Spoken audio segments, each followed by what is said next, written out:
না, তুমি সীমান্তের ভিতরে ঢুকে তুমি গাছ কাটো, ওদিকে সেদিকে তোমার আছে। তোমার কি দেশের গাছের অভাব?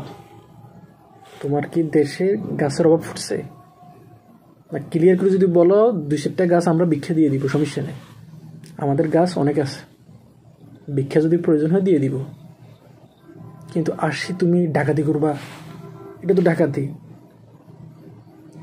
পরিষ্কার কথা বলতে হবে, এটা সম্পূর্ণ ডাকাতি। তুমি এসে আমার ঘরে ঢুকে তুমি আমার ঘরের স্বর্ণ অলংকার, না কথা যুক্তি কিনা, স্বর্ণ অলংকার নেওয়া শুধু বাকি ছিল, কিন্তু সে তো গাছ নিয়ে যাচ্ছে, গোটা গাছ কাইটে উঠে নিয়ে যাচ্ছে। সীমান্তে বাংলাদেশ কঠিন সময় পার করছে।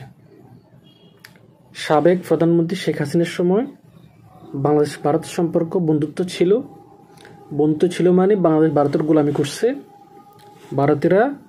ভারতের বিএসএফ বাংলাদেশের সীমান্ত দখল করে বসে আছে। এখন যখন শেখ হাসিনার পতন হয়েছে, এখন বাংলাদেশের বিজিবি সীমান্ত যখন উদ্ধার করতে গেছে, এটাই মূলত ফাটল হওয়ার কারণ। সীমান্তে এক কঠিন সময় পার করছে বাংলাদেশ। আজকে সাফাইনগঞ্জে বিকেলবেলা ঘটছে কি, ভারতীয়রা বাংলাদেশের সীমান্তে ঢুকে তারা গাছ কাটতেছে। কত বড় সাহস! বাংলাদেশের সীমান্তবাসীরা তা রুখে দিছে। এখন এটা নিয়ে সত্য কথা বলতে হবে, এটা নিয়ে যেটা সঠিক এটাই আমি বলতেছি। ভারতীয়রা এসে বাংলাদেশে গাছ কাটতেছে, বাংলাদেশিরা তা রুখে দিছে।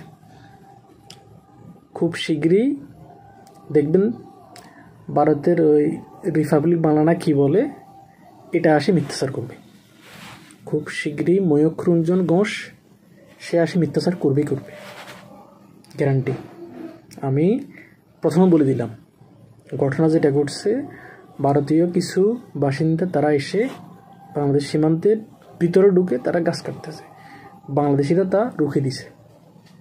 জাস্ট ঘটনা এতটুকু। অতিরিক্ত বিজিবি মোতায়েন করা হয়েছে, অতিরিক্ত বিএসএফ মোতায়েন করা হয়েছে।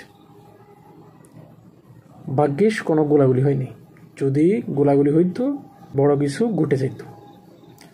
তীব্র নিন্দা, প্রতিবাদ জানাচ্ছি।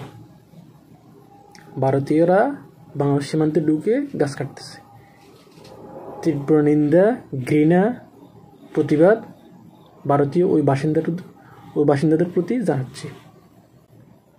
নিশ্চয় ভারতীয়রা এটা মাথায় নিবে।